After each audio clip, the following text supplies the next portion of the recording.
लभुवानी धाम जया वेला, बिन मांगे सब कुछ पावेला। पवन सिंह जी भाई हैं और मैंने उनसे आग्रह किया है कि आप जरूर इस कार्यक्रम में सम्मिलित हों। जैसे गोलू राजा जी आ रहे हैं, अक्षरा जी आ रही हैं, अनुपमा यादव जी आ रही हैं, राकेश मिश्रा जी आ रहे हैं और भी कई कलाकार आ रहे हैं, काफ़ी सारे कलाकार आ रहे हैं। जो आलोक कुमार जो भी फेमस कलाकार है वो हैं, जिन्होंने ये प्रयागराज गाया है। हेमा पांडे जी हैं और पहली बार अलका सिंह पहाड़िया आ रही हैं। लभवानी एक जगह है जो छोटा सा एक गांव है जो भोजपुर से 10 से 12 किलोमीटर दूरी पे है। कि जो भी मनोकामना मैं यहाँ पे मांगता हूँ वो पूर्ण होता है। माँ के महिमा पे आधारित गाना है। लभुवानी धाम जया वेला, बिन मांगे सब कुछ पावेला। गीत है जिन्होंने कल्पना पटवारी जी ने गाया है और बहुत ही सुंदर आवाज में, जिसमें विनय बिहारी जी ने ये गीत लिखा है और मधुकर जी ने इसे म्यूजिक कंपोज किया है। बहुत ही सुंदर भजन है और आप इसे जरूर सुनिए। माँ के बारे में कुछ, महिमा के बारे में बताइए। देखिए, माँ सिद्धेश्वरी शक्तिपीठ लभवानी धाम इसलिए हम लोग नाम रखे हैं। लभवानी एक जगह है जो छोटा सा एक गांव है जो भोजपुर से 10 से 12 किलोमीटर दूरी पे है। महिमा ऐसी है कि जब हम पहली बार कार्यक्रम कर रहे थे तो परम पूज्य स्वामी रामभद्राचार्य जी का आगमन हुआ था, माननीय राज्यपाल जी का आगमन हुआ था। जो एक छोटे से गांव में इतने बड़े संत का आना, जो हम लोगों ने कभी नहीं सोचा था। लाखों लोग आए थे, करीब 3 लाख लोग आए थे इस कार्यक्रम में। तो ये माँ की महिमा ही हो सकती है कि जहाँ गिने चुने 400-500 घर हों, वहाँ 3 से 4 लाख लोग आ रहे हैं। इतने बड़े बड़े संत आ रहे हैं, इतने बड़े बड़े मंत्री आ रहे हैं, राज्यपाल आ रहे हैं। ये बहुत बड़ी बात है। कब से आयोजन है सर? ये 28 अप्रैल से 3 मई है, वार्षिकोत्सव है, द्वितीय वार्षिकोत्सव है। लभवानी महोत्सव एवं श्री राम कथा का आयोजन हो रहा है। लभवानी महोत्सव 28 अप्रैल से 3 मई चलेगा। 28 अप्रैल को कलश यात्रा, भव्य कलश यात्रा है, जो हमारे गांव माँ सिद्धेश्वरी शक्तिपीठ से लभवानी धाम से गढ़हनी की तरफ जाएगा, गढ़हनी की ओर जाएगा। महोत्सव में कौन कौन से लोग आ रहे हैं? हाँ, सबसे पहले तो ये बताना चाहेंगे कि जो कथा का आयोजन है वो पूज्य पंडित गौरंगी गौरी जी हैं, जो अंतर्राष्ट्रीय कथावाचिका हैं और जो अयोध्या में रहती हैं। उन्हीं का प्रवचन है और राम कथा है 5 दिनों का।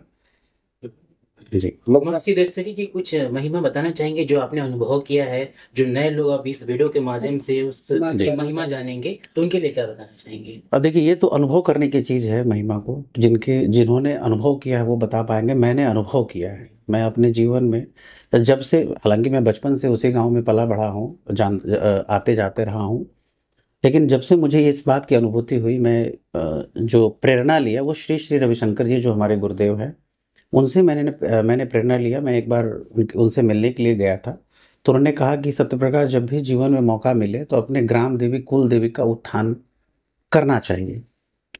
इस संदर्भ में गांव के लोग, बड़े बुजुर्ग, सब लोग, भाई लोग, सब लोग मिल के आए थे हमसे बात करने के लिए। वही कि बहुत छोटा मंदिर है, बहुत पुरानी मंदिर है, वो 150-200 साल पुरानी मंदिर है, तो बहुत जीर्ण स्थिति में थी।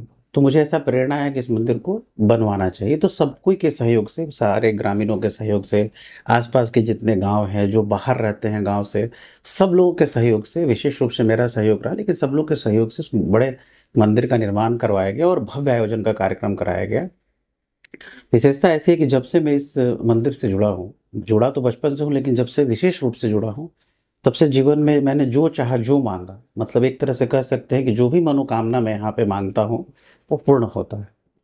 अभी आप ऑफ कैमरा चमत्कार की बात कर रहे थे कि जो भी लोग आते हैं उनकी सारी इच्छाएं पूरी होती है, तो क्या ऐसी खास बात रही कि इसके बाद से उसकी प्रसिद्धि इतनी बढ़ गई? देखिए, मैं चूंकि माइक के सामने नाम नहीं लेना चाहूँगा, लेकिन कई ऐसे वहाँ पे राजनीतिक क्षेत्र के लोग आए जिन्होंने माता के सामने समक्ष कुछ उन्होंने मांगा था, जिन्होंने मुझे अकेले में मेरे से बात किया, बाद में सामाजिक रूप से भी उन्होंने कहा। और इस बार भी वो लोग आएंगे जो हमारे भोजपुर के नहीं है, बाहर के लोग हैं, जो आए और जो उन्होंने मन्नत मांगी वो पूर्ण हुई।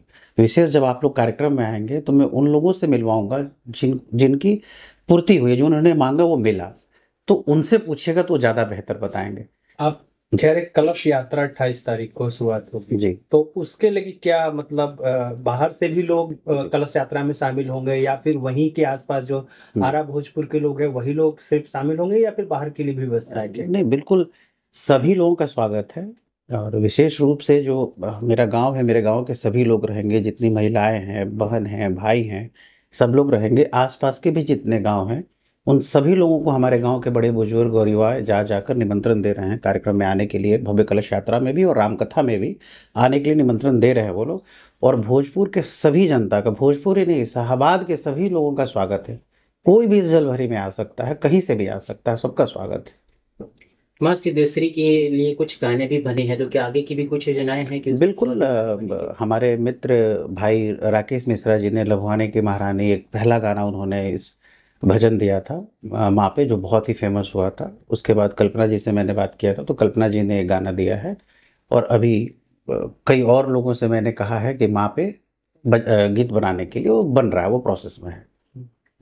क्या कहना चाहेंगे जो हमारे दर्शक इस वीडियो को देख रहे हैं और इस आयोजन में अगर वो आना चाहते हैं तो उनके लिए क्या, किस तरह से उनको बुलाना चाहेंगे? देखिए, मैं सबसे पहले तो हम सबसे आग्रह करेंगे कि इस भव्य आयोजन में सभी लोग आए। भोजपुर, शाहाबाद, जितने भी जो लोग दर्शक, जो लोग श्रद्धालु सुन रहे हैं, वो सब लोग आए इस कार्यक्रम में। एक पूरे कार्यक्रम की रूपरेखा में बता देता हूँ। 28 अप्रैल को सुबह 5 बजे कलश यात्रा, भव्य कलश यात्रा के लिए हम लोग निकलेंगे, जिसमें हाथी है, घोड़ा है, ऊँट है, रथ है, गौरंगी गौरी जी स्वयं इसमें जाएंगी।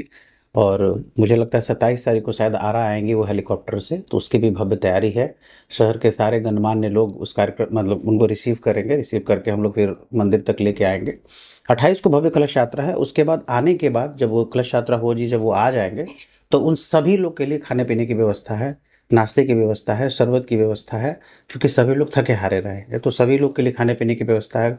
अगर कोई आराम करना चाहे तो उनके लिए भी जगह बनाया हुआ है कि वहाँ आराम कर सकते हैं। कथा जो है, श्री राम कथा जो है, वो 29 तारीख से लेके 3 मई तक चलेगा। 29 अप्रैल से 3 मई तक चलेगा। सुबह 6 बजे से 8 बजे तक माँ की पूजा होगी, आरती होगी। उसके बाद दोपहर में हर कीर्तन वगैरह होगा मंदिर में। 4 बजे से कथा शुरू हो जाएगी, जो 8 बजे तक चलेगी। फिर 8:30 बजे के करीब आरती हो जाएगी माता की। फिर 9 बजे से सांस्कृतिक कार्यक्रम, भंडारा और चालू हो जाएगा।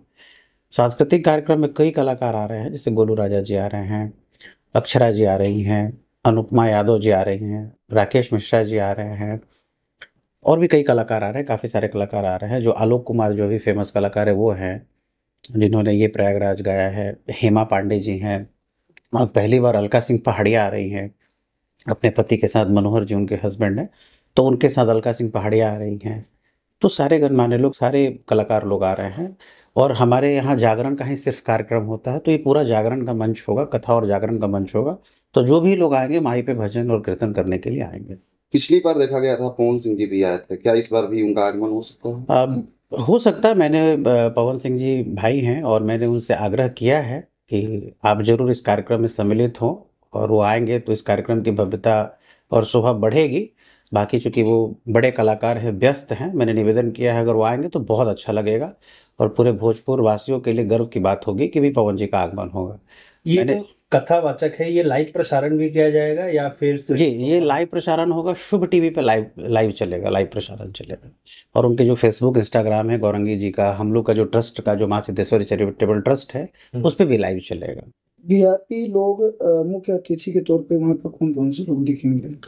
मुख्य अतिथि के तौर पे माननीय राज्यपाल, बिहार के माननीय राज्यपाल श्री आरिफ मोहम्मद खान जी आएंगे। और विशेषता ये है कि इस बार, चूँकि जब पिछले बार भी राज्यपाल महोदय आए थे, रामभद्राचार्य जी आए थे, तो वहाँ एक गणेश मंदिर का नींव डाला गया था, उसका शिलान्यास का भी कार्यक्रम है, जिसमें माननीय गवर्नर शिरकत करेंगे। दिल्ली से भी कई मंत्री आ रहे हैं, कई सांसद आ रहे हैं, बिहार सरकार के भी कई मंत्री आ रहे हैं। जैसे बिहार के अलावा झारखंड के भी कुछ, हाँ, झारखंड के भी विधायक, सांसदगण आएंगे, मंत्रीगण आएंगे। और ये जो कार्यक्रम है किसी पार्टी विशेष के लिए नहीं है, ये सभी लोग के लिए, सभी धर्म संप्रदाय, सभी जात के जितने भी लोग हैं, सबका स्वागत है, सभी के लिए। सर, इतना बड़ा कथा पूजन हो रहा है तो बिहार सरकार किस प्रकार से सहायता कर रही है? देखिए, ऐसे तो अभी हम लोग अपने और गांव के सहयोग से ही इस कार्यक्रम को कर रहे हैं, और जितनी भव्यता के साथ ये कार्यक्रम हो सकती है, तो माननीय पर्यटन मंत्री जी से हम लोग आग्रह करेंगे, माननीय मुख्यमंत्री जी से हम लोग आग्रह करेंगे कि भविष्य में लभवानी महोत्सव को भी एक जगह दिया जाए,